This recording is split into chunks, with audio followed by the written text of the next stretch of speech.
bahwa itu bukan karena kekuatan dan bukan karena kehebatan kita, tapi karena kasih dan kemurahan Tuhan. Amin. Ya saudara, satu hari yang baru aja saudara, itu merupakan berkat yang tidak bisa kita hitung.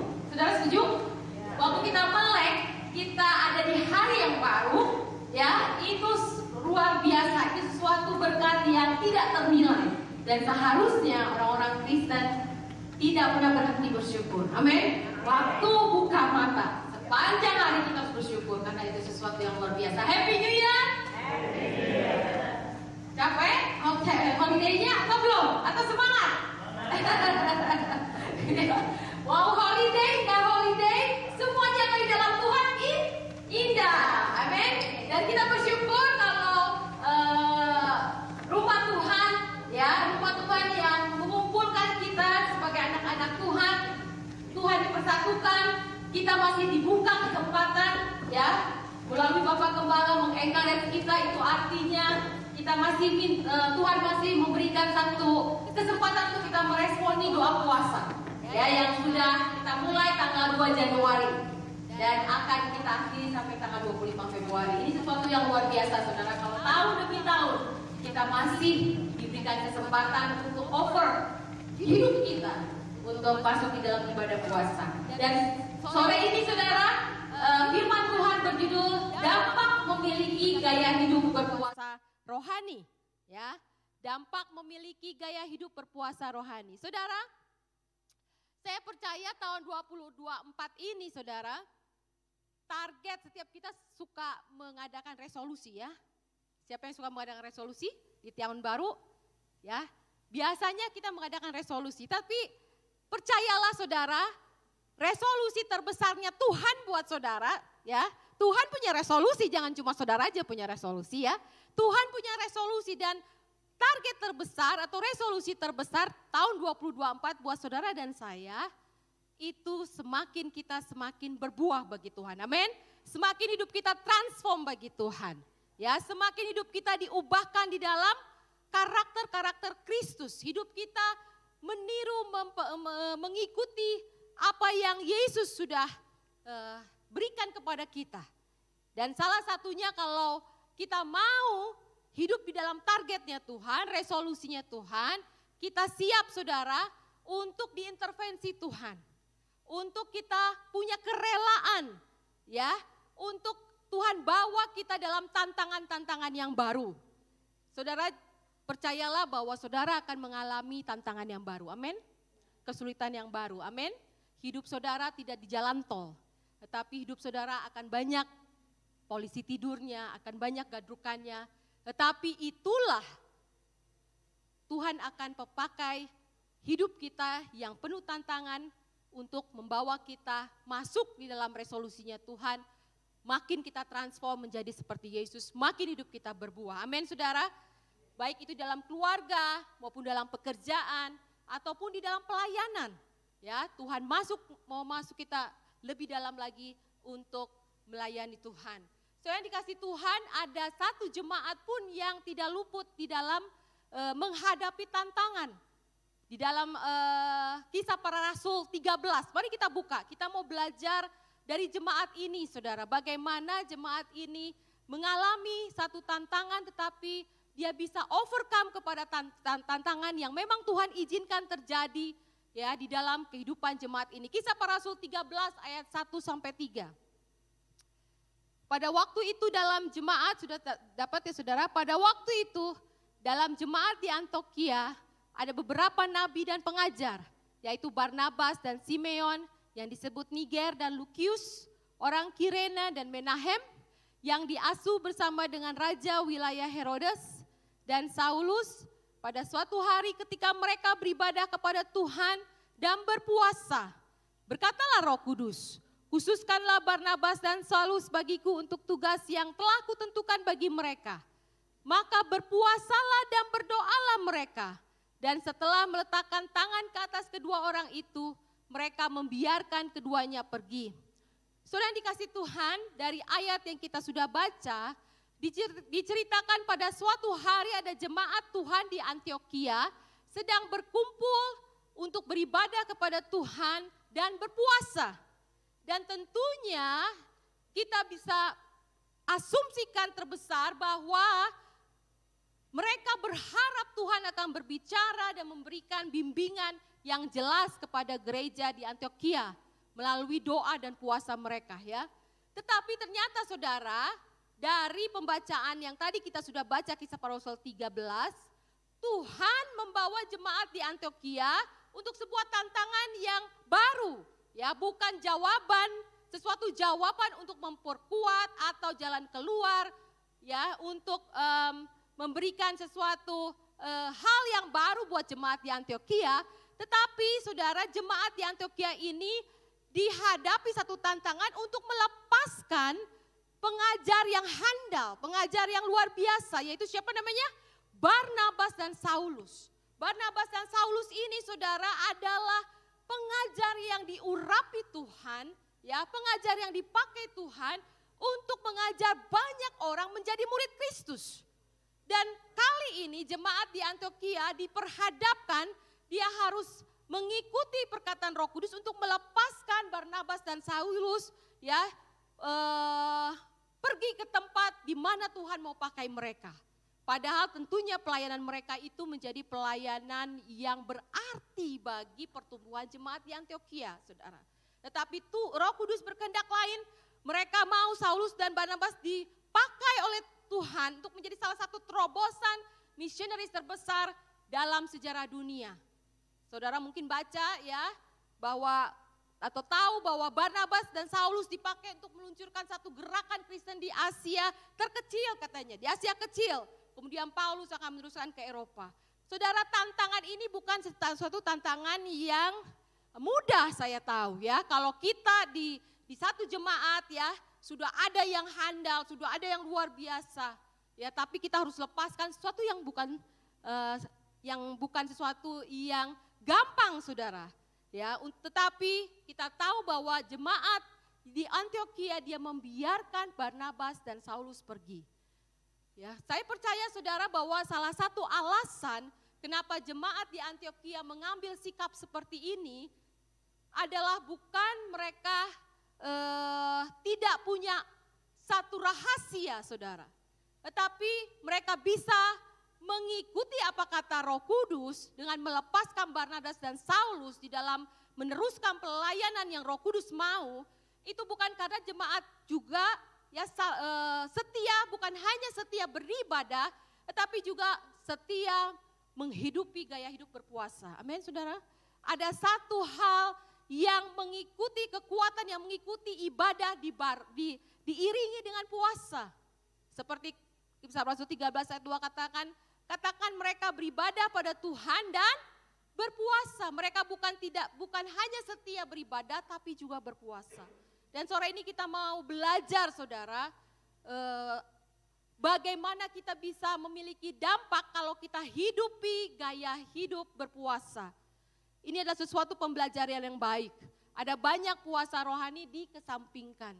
Ada banyak puasa itu tidak menjadi sesuatu yang wow gitu. Tapi lebih banyak, oh ya. Tetapi pada hari ini kita mau memberikan satu semangat yang baru, saudara. Kita mau embrace, ya. Kita mau kita bilang kita mau responi dengan sungguh-sungguh. Ada loh, ada sesuatu sarana yang Tuhan berikan, bukan hanya ibadah saja, tetapi ada satu sarana yaitu puasa rohani yang Tuhan izinkan, yang Tuhan sudah mulai. Kalau dalam Yoel 2 ayat 12, saudara bisa lihat bahwa puasa ini adalah inisiatifnya Tuhan. Kalau Tuhan sudah berinisiatif untuk menggerakkan satu umat untuk puasa, berarti ada sesuatu. Amin, saudara. Berarti ada sesuatu yang Tuhan mau kita lakukan dan merubah hidup kita. Ya, hidup kita bisa menjadi lebih lagi seperti Yesus, mengalami satu kemenangan di dalam tantangan, ya, dan juga hidup kita memuliakan nama Tuhan. Ada 3 dampak, saudara, gaya hidup yang berpuasa rohani yang dilakukan oleh jemaat di Antioquia yang kita bisa terapkan atau kita bisa pahami sehingga kita menimbulkan satu semangat yang baru. Yang pertama, saudara, 3 dampak gaya hidup berpuasa rohani yang dilakukan di jemaat di Antioquia, saudara, untuk menolong kita memiliki sikap hati tunduk kepada Tuhan di atas segala sesuatu. Dan ternyata memang saudara, ibadah dirasa memang ada sesuatu yang perlu ditambah, perlu kekuatannya ditambah, yaitu dengan berpuasa. Dan ini memberikan dampak buat jemaat di Antioquia yang menghidupi gaya hidup berpuasa rohani untuk menolong sikap hati mereka tunduk kepada Tuhan di atas segala sesuatu. Dibuktikan di dalam Kisah Para Rasul 13 ayat 2 katakan, pada suatu hari mereka beribadah kepada Tuhan dan berpuasa. Berkatalah Roh Kudus, khususkanlah Barnabas dan Saulus bagiku untuk tugas yang telah kutentukan bagi mereka. Saudara, jemaat di Antioquia begitu menerima pesan Roh Kudus, tidak tertulis di ayat kedua atau di ayat ketiga, itu ada komen apa-apa, tidak ada saudara. Ya, tidak ada misalnya kata-kata penolakan atau ada hal apa, tidak ada saudara. Ya, tidak ada berusaha mungkin untuk mempertahankan Saulus atau Barnabas, tidak ada. Tetapi di ayat ketiga dikatakan, maka berpuasa dan berdoalah kembali jemaat Antioquia untuk pengutusan itu. Luar biasa saudara, jemaat ini begitu Roh Kudus berkata langsung direspon, yes, bisa tunduk seperti itu saudara. Tidak ada hal tawar menawar. Mengapa jemaat di Antioquia bisa bersikap seperti itu? Terus terang saudara, tunduk kepada Allah, taat kepada Allah gampang, taat kepada firman-Nya gampang, ya. Taat kepada pribadinya Tuhan. Kalau saja misalnya saudara dikasih anugerah, ya, datanglah sosok Yesus kepada Linda. Linda pergilah kemana? Bener nggak ini jangan-jangan bayang-bayang saya, bayang-bayang orang ya. Ya, memang tidak mudah saudara, ya, tidak sesuatu yang tidak gampang diucapkan, tetapi susah untuk dilakukan. Kita mengakui kedaulatan Tuhan, bahwa Tuhan tidak pernah gagal, itu gampang kita terapkan di dalam perkataan kita. Tetapi susah untuk diterapkan dalam di action it ya, di langkah, mengambil satu langkah. Karena apa saudara, waktu kita mulai mempercayai Tuhan, berarti kita sudah harus mulai melepaskan kendali kita. Kita sudah harus mulai melepaskan apa yang ada di tangan kita, apa yang dikontrol kita saudara. Apa yang kita mau kita hadapi dengan cara kita. Tadi dikatakan Pak Gembala, musuh selalu menyerang kita, yes.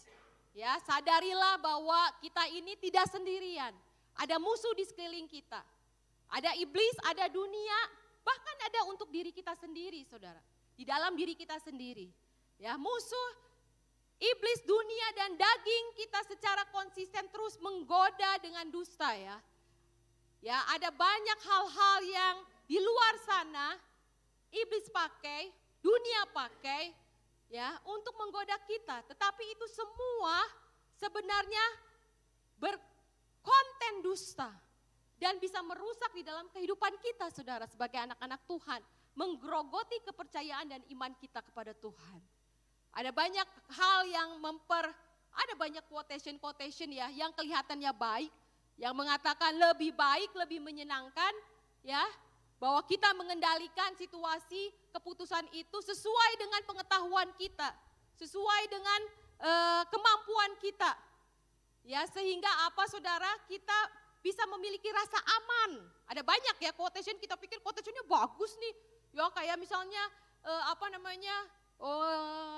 pengetahuan, kejarlah pengetahuan saudara. Supaya engkau bisa memiliki jalan keluar yang baik.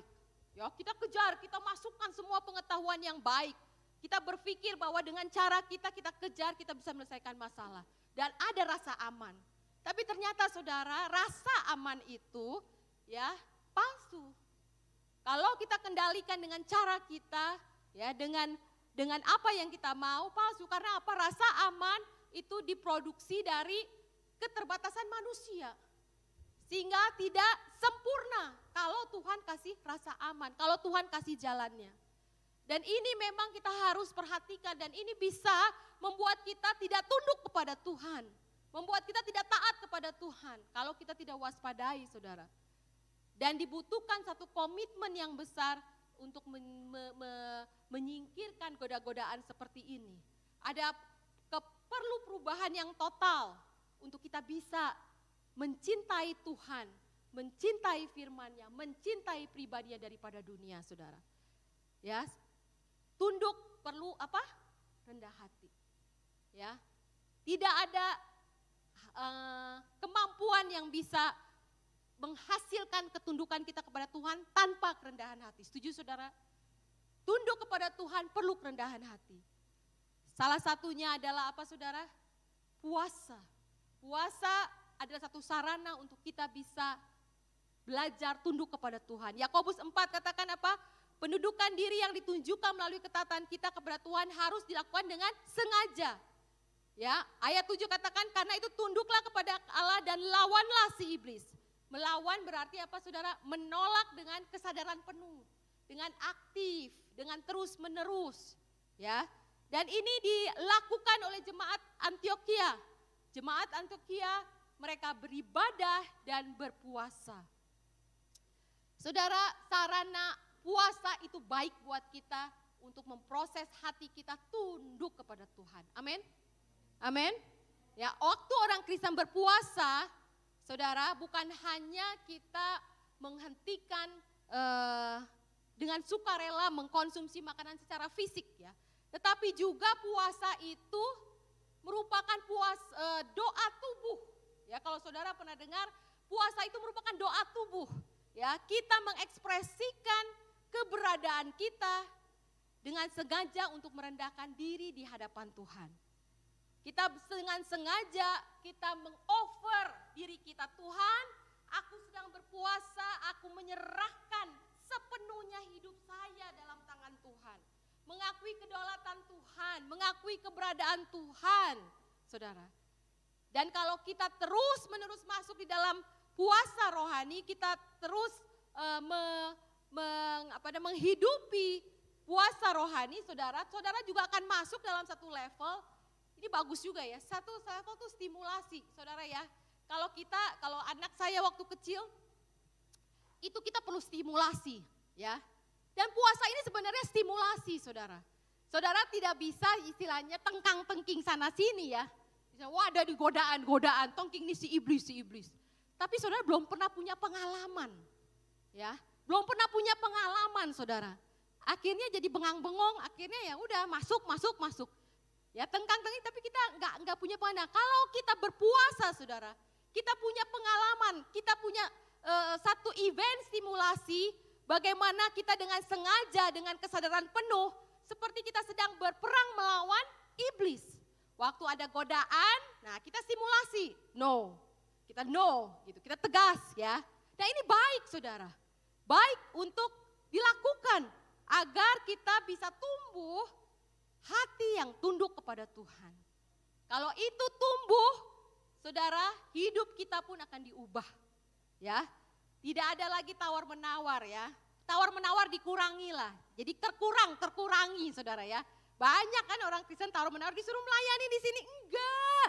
Ya, melayani di sana ya. Di sini aja enggak, pekerjaan disuruh stay, enggak. Saya udah gak kuat, pergi gitu.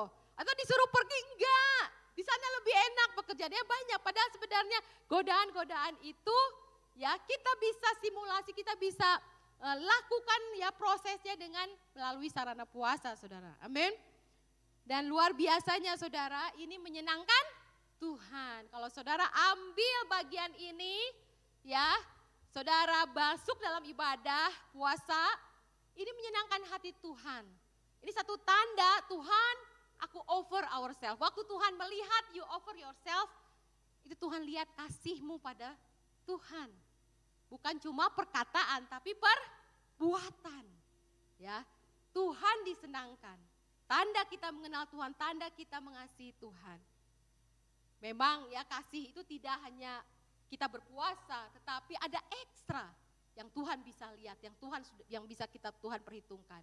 Dan kalau kita lihat dalam Yakobus 4 saudara dikatakan waktu kita mendekat kepada Tuhan, Tuhan akan lebih lagi mendekat kepada kita. Ya, waktu kita mendekat kepada Tuhan, pribadi Tuhan akan mendekat kepada kita ya. Kita akan menerima pimpinan Tuhan, kita akan menerima kebaikan Tuhan dan itu menjadi luar biasa. Doa saudara bukan menjadi doa yang membosankan. Ibadah saudara tidak menjadi ibadah yang enggak enak, tetapi ibadah yang seru. Karena apa? Ada pribadi Tuhan. Amin. Ada pribadi Tuhan datang kepada kita untuk memberkati hidup kita. Saudara, anak saya Mikaela yang kedua, saya perkenalkan dengan gaya hidup ibadah ini saudara dari dia kecil. Saya ingat waktu tahun 19, Mikaela saudara, usianya untuk masih 10 tahun, saat itu dia pulang, ya, dia pulang dari kegiatannya, dia masih, waktu itu dia lagi puasa saudara, terus dia cerita sama saya, dia bilang, Mam, karena waktu itu dia ada main game ya, dia ada main game menangnya dapat coklat. Dia pulang ke sama saya, dia bilang gini, Mam, temennya itu karena dia dapat hadiahnya coklat, offerin dia coklat, nih Kayla makan, gitu ya. Kemudian si Kayla bilang, oh enggak. Dia bilang, tapi si temennya bilang, ini paksa-paksa, ya sampai bujuk-bujuk makan lah. Mungkin ya bujuk-bujuk nggak ada yang siapa-siapa makan. Tapi ini anak nggak mau. Pulang-pulang Mami katanya. Ya, dia cerita bahwa temannya over, tapi dia tetap stay true, dia nggak mau, dia tetap komitmen. Oh luar biasa, kita bersyukur. Tapi saudara, luar biasanya gaya hidup berpuasa ini kami hidupi sekeluarga setiap tahun. Saya melihat pertumbuhan yang luar biasa di dalam hati anak saya Mikaela tunduk kepada Tuhan. Peristiwanya baru terjadi 29 Desember yang lalu nih saudara. Tuhan itu luar biasa, memang kalau Tuhan sudah memberikan satu sarana, kita itu ada sesuatu yang memang Tuhan mau kerjakan. Amin saudara, termasuk anak kecil. Bukan buat dewasa loh saudara, bukan buat kita juga. Anak kecil pun Tuhan bisa bentuk dengan yang Tuhan berikan. Dan terjadi dalam kehidupan Mikaela saudara. 29 Desember yang lalu, saya dengan Diki kita lagi lay down biasa. Dia pulang tiba-tiba, malam-malam itu dia pulang tiba-tiba dia cerita. Mami katanya, aku mau cerita. Ya cerita kenapa? Karena kita tahu anak ini memang udah punya appointment sama temennya untuk nonton bareng saudara.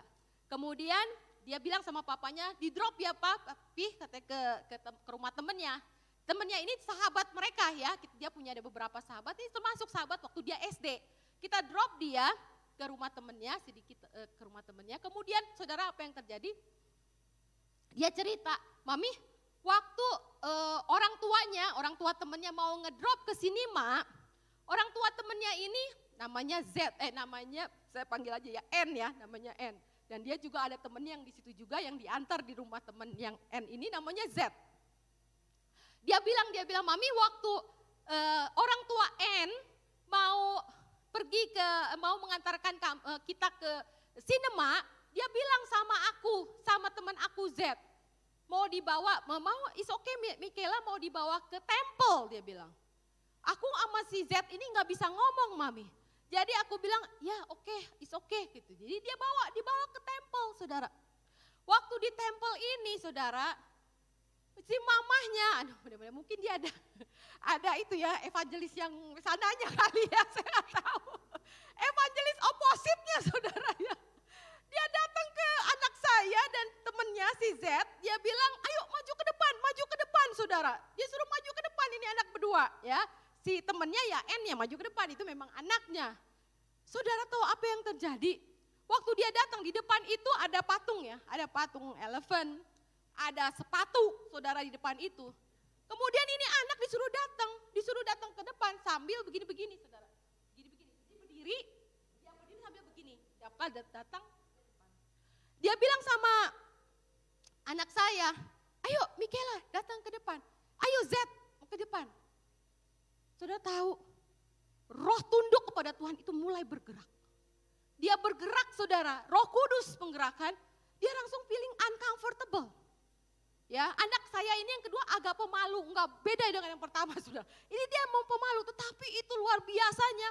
Dia bisa bilang sama si tantenya, dia bilang, I don't feel uncomfortable. Saya enggak feel comfortable katanya. Padahal itu dibujuk, temennya pun juga disuruh untuk membujuk si Michaela. Dan yang temennya yang Z, dia akhirnya mau gak mau, dia gak enak, dia datang yang Z itu saudara, dia gini-gini juga. Tapi Michaela gak mau. Waktu itu yang terjadi, saya bersyukur sekali, roh tunduk akan Tuhan itu memang sudah ada. Waktu itu terus tumbuh. Dia katakan, Mami, saya gak mau seperti itu, dia bilang. Dan malah katanya saya jadi berdoa buat si keluarga. Jadi tempel dia berdoa sama Yesus saudara. Dia berdoa sama Yesus, dia tunduk sama Yesus. Yesus gerakan dia, Roh Kudus gerakan dia berdoa saudara. Mami aku di tempel aku berdoa. To be Lord give a mercy Lord gitu. Pulang-pulangnya itu si Z-nya saudara. Dia datang ke si Michaela, dia bilang I don't feel uncomfortable. But why you come? Tapi aku reluctant katanya, aku gak enak. Beda saudara, uncomfortable memang itu orang Katolik. Uncomfortable diberikan dua-duanya ini anak, satu Z, satu Kayla. Tetapi siapa yang meresponi saudara? Siapa yang punya ketumbuh, ada roh takut akan Tuhan, roh tunduk kepada Tuhan. Anak saya, itu karena memang saya percayai ada yang dilakukan oleh mereka. Walaupun gak sempurna namanya anak kecil ya. Tapi disitulah tumbuh. Saya nggak bisa kontrol keadaan anak saya saudara. Waktu saya mendengar itu saya bersyukur. Anak saya dikuduskan, disucikan. Saya nggak kebayang kalau dia begini-begini saudara. Saya begini gimana saudara. Akhirnya kita bukan yang ngomong bagaimana saudara. Memang kita tidak bisa melihat roh yang bukan dengan kasat mata kita. Tapi waktu roh yang tidak kasat mata itu kita menyembah begitu. Iblis bekerja. Ada pintu yang terbuka saudara. Dan saya gak mau terjadi anak saya pintunya terbuka. Dengan hanya yang sederhana, bukan sederhana malah itu dipakai oleh iblis. Untuk membawa anak saya itu bisa hal-hal yang tidak baik saudara. Akhirnya saya bilang sama anak saya, kamu bilang sama si Z, minta ampun sama Tuhan. Dia kan juga Katolik, kalau kamu punya kesempatan bilang minta ampun. Dan di situ waktu Michaela bicara sama kita, saya bilang Mami aku oke gak? Is it okay? Dia bilang, aku enggak salah kan Mami, aku enggak salah. Dia bilang, enggak, saya bersyukur, Mami bersyukur. Karena roh Tuhan ada pada kita bisa lihat ada pertumbuhan. Ya karena Tuhan menolong anak saya ini. Dan kita berdoa, cap syukur untuk perlindungan Tuhan. Saudara enggak tahu mau bagaimana hidup. Mungkin kita bisa, kita bisa yang tadi ya, kita bisa tangking, saudara-saudara punya pengetahuan. Tapi bagaimana dengan anak-anak saudara? Diperhadapkan dunia yang makin, rada-rada saudara. Saya juga kadang-kadang pusing ngelihatnya ya. Tetapi saya percaya tiap kali saya suka diingatkan dengan Nuh. Bahwa Nuh adalah pribadi keluarganya yang Tuhan seal dengan kekudusan. Yang dipakai oleh Tuhan. Hanya Nuh untuk menjadi kemuliaan Tuhan di tengah bangsa yang bobrok saudara. Dan kita pun bisa saudara, walaupun keadaan kita kacau merut kayak begini saudara, kita pun bisa, cucu kita saudara ya. Jangan bikin anak ya udahlah anak itu udah gede, enggak, cucu kita pun kita harus bawa ya kepada satu hal yang serius di hadapan Tuhan. Inisiatif yaitu belajar berpuasa rohani, belajar menghidupi gaya hidup puasa rohani ini. Amin saudara. Nah, yang kedua, apa dampak dari gaya hidup berpuasa rohani? Yang kedua, saudara, yang kita bisa pelajari, yang bisa menolong kita, yaitu adalah kita menjadi pribadi yang tidak egois. Ya, kita menjadi pribadi yang tidak egois. Kisah para Rasul 13 ayat 3 katakan, maka berpuasalah dan berdoalah mereka, dan setelah meletakkan tangan ke atas kedua orang itu, mereka membiarkan keduanya pergi. Jemaat di Antioquia ini jelas ya, tidak egois, dia enggak self-center. Dia nggak pertahankan Barnabas dan Saulus itu untuk kepentingan jemaatnya sendiri. Ya, dia lepaskan untuk keperluan bagi gereja di mana Tuhan mau tempatkan. Ya, nah ego ini saudara, ya saudara mungkin udah tahu bahasanya apa ya, mi ya, egois ya. Ya, dan seringkali ini diikat, ada satu keterikatan ego ini dengan kata-kata seperti apa saudara? Aktualisasi diri. Ya. Apalagi saudara penghargaan diri, pemenuhan diri. Ya kalau udah ngomong, ya ini kan buat aktualisasi diri saya. Udah mingkem deh orang. Ya gak apa-apa deh buat aktualisasi diri ya. Padahal kadang-kadang ini bisa mementingkan diri sendiri. Oh ini bisa buat penghargaan diri. Ya, kita udah mingkem deh. Padahal ini buat diri sendirinya dikeatasin, saudara. Kenyamanan diri sendirinya ada didahulukan, sehingga kepentingan pekerjaan Tuhan, kepentingan sesama dikebelakangin, saudara. Dan sifat egois ini tidak disukai Tuhan. Ya, dia bisa memberikan dampak buruk, menimbulkan kekacauan dan segala macam perbuatan jahat sesuai dengan Yakobus 3 ayat 16. Ya, sikap egois ini, saudara, yang tadi ya, itu bisa kenapa tidak disukai Tuhan? Karena apa, saudara? Bisa jadi memporak-paritkan unity tadi ya. Unity yang tadinya unity suami istri, ada virus egois, bye-bye goodbye. Jemaat ada virus egois, bye-bye goodbye, saudara. Sahabat udah ya. Jadi ego ini luar biasa, saudara. Dan saat-saat ini sekarang banyak dikedepankan. Karena apa ya? Banyak orang perasaan lebih utama, ya, healing lebih utama. Ya. Baru-baru ini ada satu kesaksian dari artis, dia punya istilahnya punya kesaksian, dia masukin ke Instagram. Artis ini adalah orang Kristen, dia beribadah di JPCC, dia kesaksian, dia bilang rumah tangganya itu morat-marit, ya, dia udah gak ada rasa cinta sama suaminya, dia udah gak rasa sayang sama suaminya. Dia bilang, ya saya udah gak ada rasa sayang, saya lapor sama pastor saya lapor sama saya udah deh, saya udah gak ada rasa cinta, saya udah mau pisah gitu. Kemudian pastornya katakan, dari mana kamu tahu kalau pernikahan itu butuh perasaan, butuh feeling. Ada masa-masa pernikahan tidak butuh feeling, tapi komitmen. Jadi si artis ini jadi sadar, jadi bertobat. Akhirnya dia mulai memperbaiki, nggak ada perasaan harus dikejar, harus dibuat satu event untuk menimbulkan perasaan. Bukannya pergi ya. Nah kalau menurut dagingnya dia ingin sekali, ya udah cari yang baru. Ya, kalau menurut kepengenannya, saudara, banyak kan zaman sekarang, ya, handphone rusak sedikit ganti, ya, banyak ya, saudara, ya, handphone rusak sedikit udah ganti, saudara, ya, pasangan, aduh, udah nggak enak dikit nih, udah kasar, udah ganti, gampang, saudara, aduh, ya, banyak yang kayak gitu ya. Tetapi tuh Tuhan mau kita menghargai apa yang Tuhan anugerahkan, amin. Bagaimana kita bisa menghargai apa yang Tuhan anugerahkan, yaitu kita harus meredam, harus kita menyangkal, yaitu namanya keegoisan kita, saudara. Karena itu bisa menghancurkan diri kita sendiri dan orang-orang yang kita kasihi. Waktu kita lebih mementingkan pekerjaan, status, pencapaian, saudara, bahkan yang tadi kita katakan adalah perasaan, ya, itu kita mesti harus hati-hati, harus waspada, saudara. Karena apa? Itu berarti kita sedang mengeraskan hati kita. Kita sedang mengesampingkan kebenaran dari hidup kita, ya. Dan sifat egois ini, saudara, bisa menumpulkan hati dan menutup mata batin kita, saudara. Ya, kebenaran yang saudara terima dari firman Allah, pengetahuan, bahkan status kita sebagai murid Kristus bisa-bisa jadi sia-sia karena sifat egois ini. Ya, sifat egois ini kita nggak bisa ngelihat, saudara, tapi orang bisa rasakan. Orang bisa tahu, ya. Tetapi kita nggak bisa, makanya bisa menutup mata batin. Makanya hati kita bisa tumpul, saudara, karena kita nggak bisa lihat.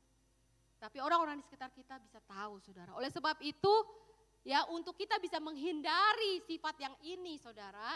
Nah, balik lagi, setuju? Berpuasa rohani, jadikan itu gaya hidup, amin. Amin, mau saudara? Karena apa? Waktu kita ambil respon puasa ini, saudara, ya, kita bukan saja skip atau kita bukan saja menyangkal diri untuk tidak makan, tetapi kita melatih penguasaan diri yang ada di dalam kita, saudara. Manusia lama kita ini harus disangkal, terus bahkan harus dimatikan sebenarnya, saudara. Sehingga benih baru, manusia baru, di mana Yesus sudah memprosesnya dengan pengorbanannya, menaruhnya dalam kehidupan kita menjadi ciptaan baru dalam Kristus itu berhasil tumbuh. Kalau enggak saudara, kita tidak bisa berhasil tumbuh. Karena manusia lamanya itu ya udah jadi udah nggak bisa, udah mau keluar mati lagi saudara, mau keluar mati lagi manusia barunya. Ya, dan puasa rohani ini baik untuk menumbuhkan satu penguasaan diri yang membiarkan manusia baru itu tumbuh saudara. Dan saat kita berpuasa, kita bergantung kepada Roh Kudus dan firman Tuhan. Kita seperti mengungkapkan rasa lapar kita kepada Tuhan. Ya, kita seperti katakan, Tuhan, aku memang lapar, tetapi aku lapar akan Engkau. Aku haus akan firman-Mu Tuhan. Aku lebih prefer makanan rohani daripada makanan jasmani Tuhan. Seperti Matius 4 ayat 4 katakan manusia hidup bukan hanya dari roti saja, tapi dari firman yang keluar dari mulut Allah. Dan pergaulan yang intens, waktu kita ambil itu hidup bersama dengan Tuhan di dalam puasa, di dalam penguasaan diri, di dalam melepaskan ketergantungan jasmani, lebih lagi mengandalkan Roh Kudus. Apa yang terjadi saudara? Kasih Tuhan itu akan melingkupi saudara dan saya. Amin. Sehingga kita mulai sedikit-sedikit karakter Kristus bisa tumbuh. Bisa ada kita bisa masuk di dalam hati dan pikiran kita, oh ini kebenaran firman seperti ini, oh kita hidup harus seperti ini, seperti yang Yesus mau. Oh kita harus ambil respon seperti ini. Kalau orang-orang di sekitar sini seperti ini, tapi saya mau ambil respon seperti ini. Oleh sebab itu puasa rohani jadikan gaya hidup saudara. Tahun 2017 saudara, tahun 2017 ya mana ya? 2017 maksud saya.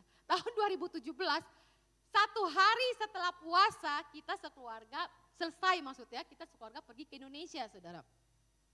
Waktu ke Indonesia saya transit, kami transit sama anak-anak ke Bali 1 jam. Waktu di airport di Bali, ini tahun 2017 terjadinya ya.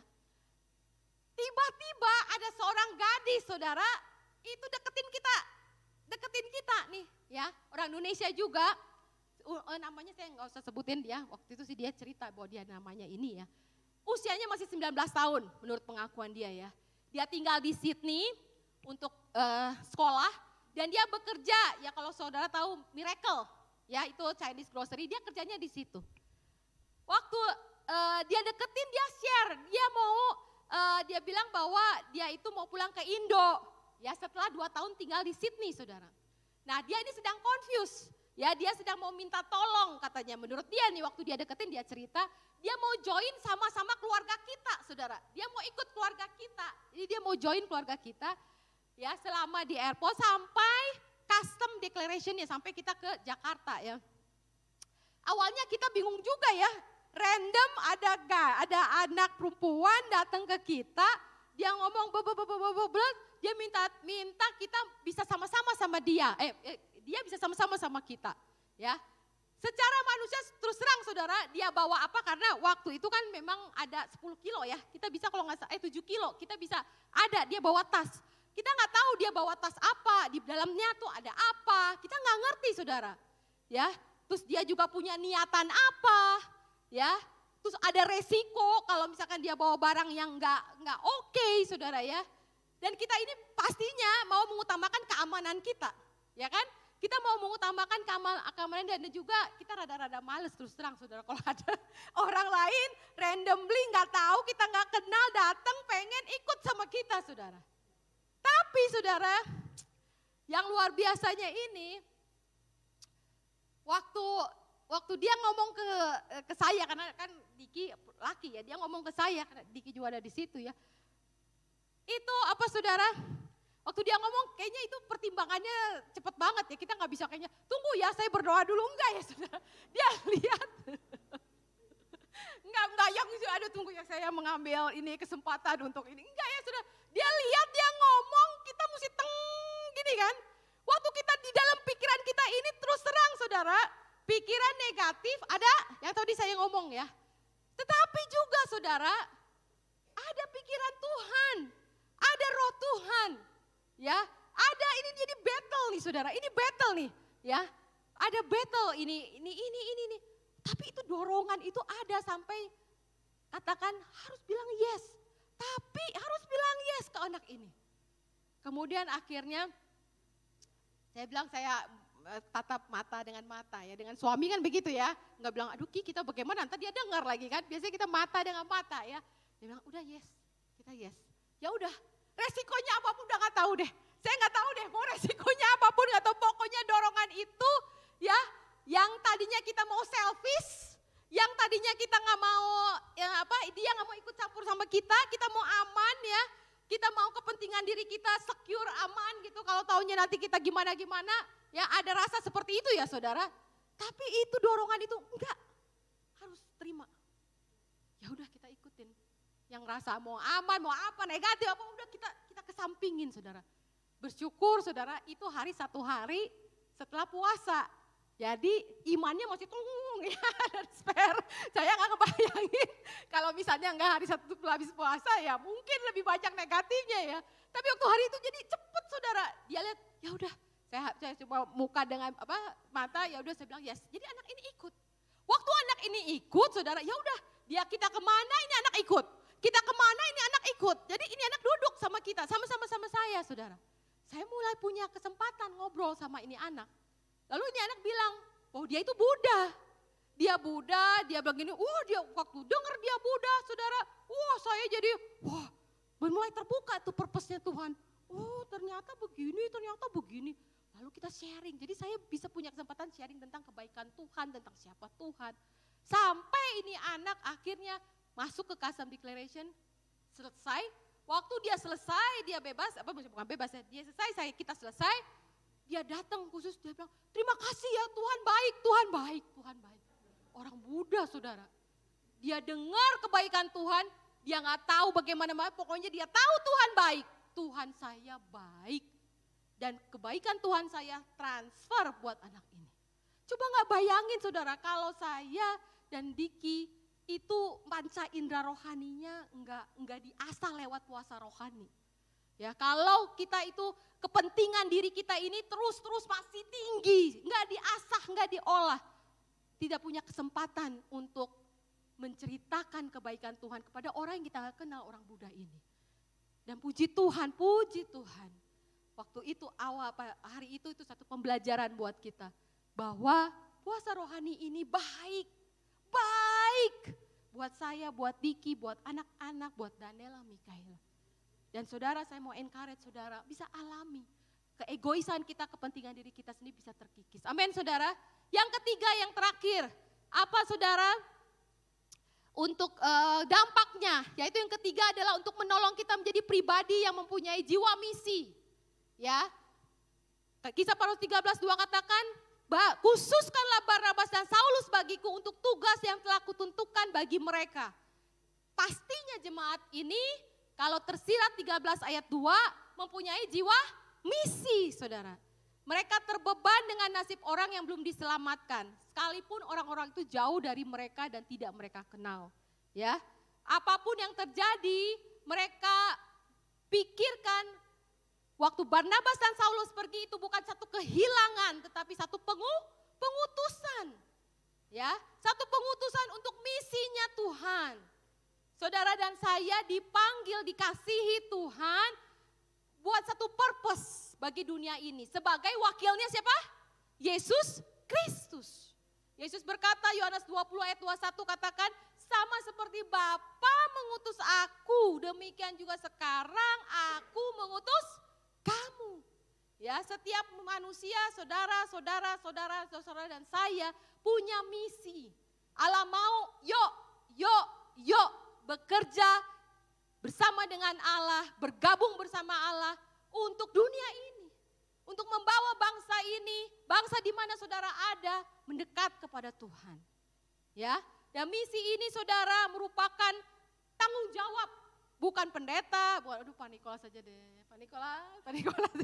Tapi tanggung jawab buat kita semua. Karena saudara adalah anggota kerajaan Allah. Ya, kepala tubuh Kristusnya Yesus dan kita ini adalah anggotanya. Berarti kita punya kewajiban untuk menjadi wakilnya Yesus. Amin. Ya, dan kita tahu bahwa misi yang Tuhan percayakan dalam hidup saudara punya makna kekal, mempengaruhi masa depan banyak orang dan masa depannya ini abadi, saudara. Oleh sebab itu, saudara, kembali lagi bahwa jiwa misi ini bisa tumbuh melalui melalui puasa, melalui ibadah puasa. Saat kita merendahkan diri di hadapan Allah, merendahkan diri, menyatakan bahwa Allah itu adalah Tuhan yang luar biasa. Ya, kita membangun hubungan dengan Allah, kita mengungkapkan kasih kita dengan Allah. Waktu kita berpuasa, kita ungkapkan kasih kita dengan Allah. Kita ungkapkan cinta kita kepada Tuhan. Maka hubungan kita akan diperbaharui. Puasa bukan cuma minta, saudara ya. Banyak yang, aduh kita mesti berpuasa. Harus tengking sana sini gitu ya. Harus ini jawabannya, waduh ini harus punya supernatural. Jadi mesti puasa. Enggak, harus selalu, saudara. Tapi juga puasa bisa mengungkapkan cinta kita, kasih kita kepada Tuhan. Ucapan syukur kita kepada Tuhan. Pada akhirnya memperbaharui hubungan saudara dan Tuhan Yesus. Sehingga kita cinta Tuhan, cinta kita dipersatukan penuh. Waktu cinta kita penuh, saudara, apa yang terjadi? Jiwa misi itu akan timbul. Jiwa mau diarahkan kemana? Oh yes Lord. Kalau saudara sayang sama istri, saudara sayang sama suami, ya, nggak perlu misalnya saudara istilahnya minta misalnya suami, aduh minta lo baru sampai aduh gimana ya untuk dibikinin teh, enggak ya, karena kita sayang kita malah bisa bertanya, oh Diki mau ya teh ya, oh Diki mau ya gitu ya, malah kita bisa bertanya, nggak usah sampai Mira aku butuh teh gitu ya, ya kalau kasih kita ya, Diki belum minta aja, kok itu kayaknya urat-uratnya udah mulai minta teh gitu ya. Ya, kita bisa respon saudara. Tapi kalau enggak, kalau cintanya enggak penuh, ngomong sedikit aja udah bisa bikin atmosfernya bukan atmosfer surgawi saudara. Atmosfer siapa? Ya sebelahnya saudara saya kata. Ya, jadi apa saudara? Sama dengan hubungan saudara dengan Yesus. Melalui ibadah puasa saudara, kasih kita diperbaharui, kasih Yesus diperbaharui dalam hidupnya, kita jadi meluber dengan kasih agape. Tuhan suruh ke sana, yes Lord. Tuhan suruh ke sini, yes Lord. Tuhan suruh melayani ini cuma angkat-angkat, yes Lord. Enggak ada yang bantuin, yes Lord. Semuanya itu karena apa? Kasihnya meluber kepada Tuhan. Kalau kasihnya short, nah udah hitung-hitungan, kok begini? Ya, bisnis jadinya. Tapi kalau enggak saudara, kita diperbaharui. Amin saudara, jiwa misi itu akan timbul. Ada satu kesaksian yang luar biasa waktu saya baca. Saya nggak tahu saudara pernah baca, pernah lihat, dengar kesaksian ini, namanya William Bill Bright namanya. Ya, ini kesaksiannya sangat, fasting testimoninya sangat menguatkan. William C. Bill Bright ini dia adalah seorang pendiri pelayanan Kristen terbesar, namanya Crusade for Christ ya. Sekarang diganti CRU saudara ya. Ini luar biasa, dia sampai 190 negara involved ya. Dan saudara, Bill ini salah satu penginjil Amerika terkenal yang paling luar biasa yang Tuhan pakai. Dia punya satu pengalaman ya dengan kuasa Tuhan di dalam panggilannya puasa. Ya, Bill ini saudara mempercayai bahwa puasa itu, doa yang disertai dengan puasa itu seperti bom atom spiritual yang Tuhan berikan kepada umat Tuhan.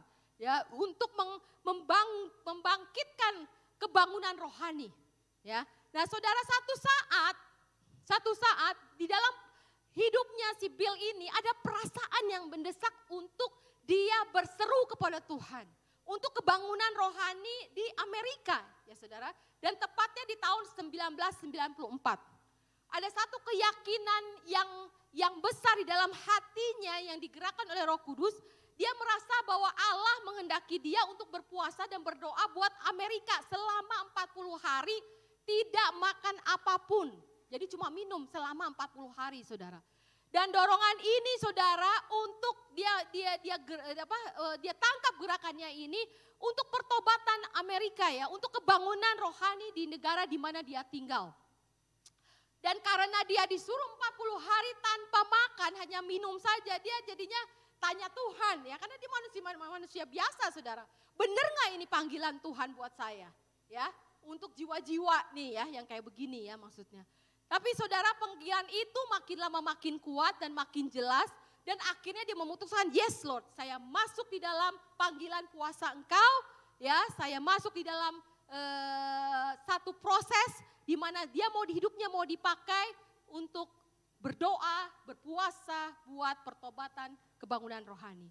Dan saudara, apa yang terjadi saudara, waktu dia masuk di situ, dia berdoa buat amanat agung supaya dinyatakan buat bangsa Amerika, itu luar biasa terjadi saudara. Maksudnya dalam kenyataannya pada akhirnya di tahun depannya ya, di tahun depannya benar-benar terjadi satu kebangunan rohani saudara. Tahun 1995 itu terjadi kebangunan rohani di Amerika. Saya nggak tahu yang kecil-kecil ya.